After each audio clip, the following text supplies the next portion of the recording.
बहुत समय पहले की बात है। कोई 50 साल पहले राजस्थान के किसी गांव में एक चरवाहा रहता था। वह कुछ दूसरों की भेड़ बकरियां चराकर अपना गुजारा किया करता था। खेती उसके पास थी तो, किंतु बस नाम मात्र की। यूं तो मखाई की शादी बचपन में ही हो गई थी। मखाई, जी हाँ, लोग उसे इसी नाम से बुलाते थे। यूं बेशक उसका नाम मक्खन सिंह था, किंतु ये नाम तो अब उसके माँ बाप भी भूल चुके थे। सबको याद था तो बस मखाई। मखाई जब 20-21 वर्ष का हुआ तो उसके घर वालों ने उसका गौना करवा दिया। फूल सी कोमल सांवली सलोनी चंद्रकला को पाकर मखाई निहाल हो गया था। चंद्रकला बहुत ही संस्कारी, सुशील और कार्यकुशल थी और मखाई को उसने हर तरह से खुश रखा था। वह तो दीवाना था चंदा का। गौने के कोई 20-25 दिन के बाद चंद्रकला का भाई उसे विदा कराकर मायके ले गया। चंद्रकला के जाने के बाद मखाई बहुत उदास रहने लगा। वह बहुत चिड़चिड़ा हो गया था। कभी किसी बकरी को बेवजह पीटता, कभी किसी भेड़ को लात मार मार कर गाली देना उसका स्वभाव बन गया था।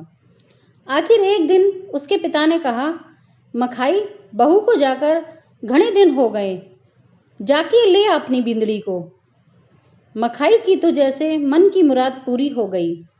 वह सुबह जल्दी उठकर चल दिया अपनी ससुराल। उस समय लोग अधिकतर पैदल ही यात्रा करते थे। मखाई भी पैदल ही दोपहर तक अपनी ससुराल पहुंच गया। वह बिना रुके तेज तेज चलकर अपने ससुराल गया था। अगले दिन सुबह जल्दी ही वह पैदल ही चंद्रकला को साथ लेकर वापस आने लगा। चंदा बहुत धीरे धीरे चल रही थी।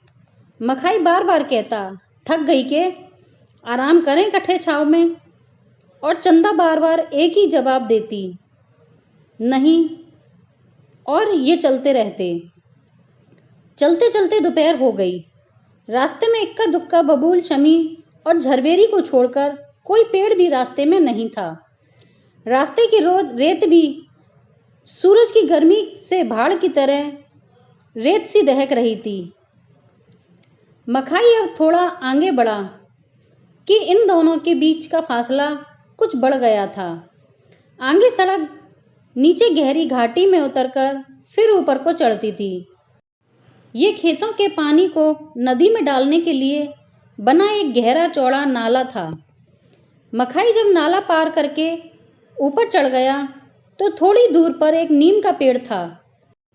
नाले के सहारे उसके नीचे सुस्ताने लगा। वह काफी देर तक खड़ा रहा, लेकिन चंद्रकला नहीं आई। मखाई ने सोचा कहीं दिशा मैदान के लिए बैठ गई होगी और वह अपना हुक्का सुलगाकर गुड़गुड़ाने लगा। मखाई के हुक्का की चिलम 2 बार ठंडी हो गई, लेकिन चंद्रकला ऊपर नहीं आई।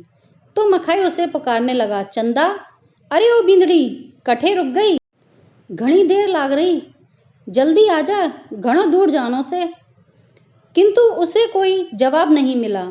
वह देर तक पुकारता रहा। फिर नाला उतरकर दूर तक देख भी आया, किंतु उसे चंद्रकला नहीं मिली। उसने नाले के अंदर भी दोनों तरफ दूर दूर तक देख लिया। वह बहुत पुकार भी लगाई, लेकिन किसी ने नहीं सुनी। हार कर वह ससुराल से के एकदम पास में दौड़ता हुआ गया और फिर उसी जगह लौटकर आ गया। मखाई को समझ नहीं आ रहा था कि आखिर चंद्रकला कहाँ गई। दिन ढलने लगा था और मखाई बहुत उदास, हताश, परेशान था। उसे समझ नहीं आ रहा था कि वह घर पर जाकर क्या बताएगा। लेकिन फिर भी वह थक कर घर लौट आया और कह दिया कि उन्होंने भेजा ही नहीं। कह दिया कि अगले महीने भेजेंगे। मखाई ने घर में तो झूठ बोल दिया, लेकिन उसे रात भर नींद नहीं आई। सुबह जल्दी ही उसने अपनी भेड़ बकरियां इकट्ठा की और निकल पड़ा उसी नाले की तरफ। सबको छोड़कर फिर वह चंद्रकला को खोजने लगा। दिन भर भूख प्यास भूलकर वह सिर्फ चंदा को ही पुकारता रहा, किंतु उसे कोई सुराग नहीं मिला और निराश होकर घर लौट आया। अब तो रोज सवेरे वह घर से निकलता और नाले में जाकर चंदा को पुकारता और रोते हुए घर लौट आता। आज उसे 5वां दिन था। वो रो रो कर उसका बुरा हाल था। चंद्रकला को पुकार रहा था कि तभी सामने से एक आवाज़ सुनी। क्या हुआ बेटा, कुछ खो गया थारा? एक बूढ़ा चरवाहा उसे पुकार रहा था। ना ना, मखाई ने धीरे से कहा। देख, मुझे सच सच बता दे, हो सके मैं थारी कोई मदद कर सकूं। म्हारी मदद को नहीं कर सके बापू, मखाई रोते हुए बोला। क्या हो गया, बता तो मन्ने, बूढ़े ने पूछा। मेरी चंदा, मखाई ने रोते हुए सारी बात बताई। भाई, या मैं तो थारी मदद भूत राजा ही कर सके। ई सब भूत राजा? मखाई को कुछ समझ नहीं आया। हाँ, भूत राजा, उनका दरबार लगे से पूरनमासी को रात में एक दफ़े हमारी भैंस गायब हो गई थी, तो मैंने उनके दरबार में गुहार लगाई थी। अगले दिन मिल गई थी हमारी भैंस। काकूसा, 2 दिन बाद ही तो पूरनमासी है। हाँ देख, 2 दिन बाद तू शाम को इस नीम के पेड़ के नीचे छिप जाना, नीचे से तुझे कोई देखने ना पावे, और दरबार की सारी कार्रवाई देखते रहना। जब भूत राजा अपनी गद्दी पर बैठ जावें और फरियाद सुनने लगें, तब पेड़ से नीचे कूद जाना, सीधा उनके सामने।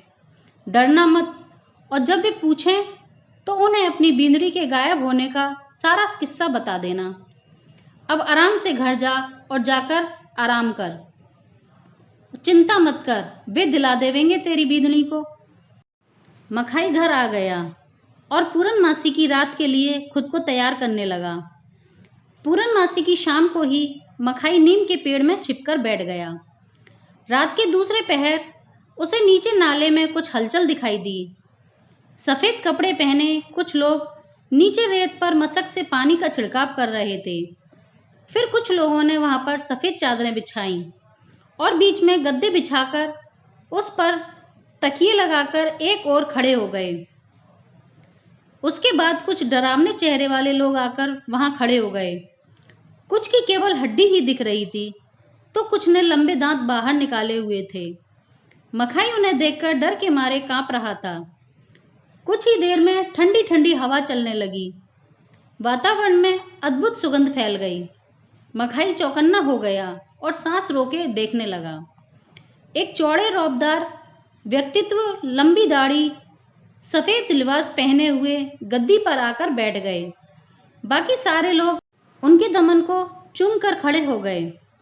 बैठ जाओ, उनका गंभीर स्वर गूंजा और सभी लोग अपनी जगह पर बैठ गए। दरबार शुरू करो, भूत राजा की गंभीर आवाज़ सुनाई दी।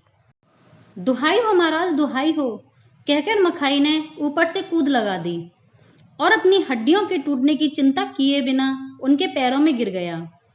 कौन है? कट्ठे से आयो, मारो भगाओ इसने, सारे भूत एक साथ चिल्ला उठे। रुको, भूत राजा ने हाथ उठाकर सबको शांत किया। बताओ क्या बात है, यहाँ कैसे आए? उन्होंने मखाई से प्रेम से पूछा। महाराज, मैं अपनी बींदड़ी के साथ यहाँ से जा रहा था 1 हफ्ते पहले, मगर हमारी बींदड़ी अठे गायब हो गई, कुछ पता नहीं चला, मैं क्या करूं? अब तो तुम ही कोई रास्ता बताओ। घनी उम्मीद लेकर आया हूं माए बाप, हुक्म के दरबार से कोई निराश नहीं होता, बहुत सुना है मैंने। भूत राजा ने सबकी ओर गुस्से से देखा। सारे भूत सहम गए। किसकी हरकत है यो? किसने गायब करी इसकी औरत? उन्होंने सबकी ओर देखा। कौन नहीं आया इस दरबार में? बिगाड़ा हुक्म, एक भूत ने धीरे से कहा। जाओ, 4 लोग पकड़कर लेकर आओ उसे जल्दी। आराम से बैठो तुम फरियादी, तुम्हारी बीवी मिल जाएगी, भूत राजा ने मखाई से प्यार से कहा। सब कुछ सच सच बता दे बिगाड़ा, तू पहले भी लोगों का सामान चोरी कर चुका है, बता कहाँ रखा है इसे, नहीं तो। सच कह रहा हूँ हुकुम, मुझे कुछ नहीं मालूम, बिगाड़ा मासूम सी आवाज में बोला।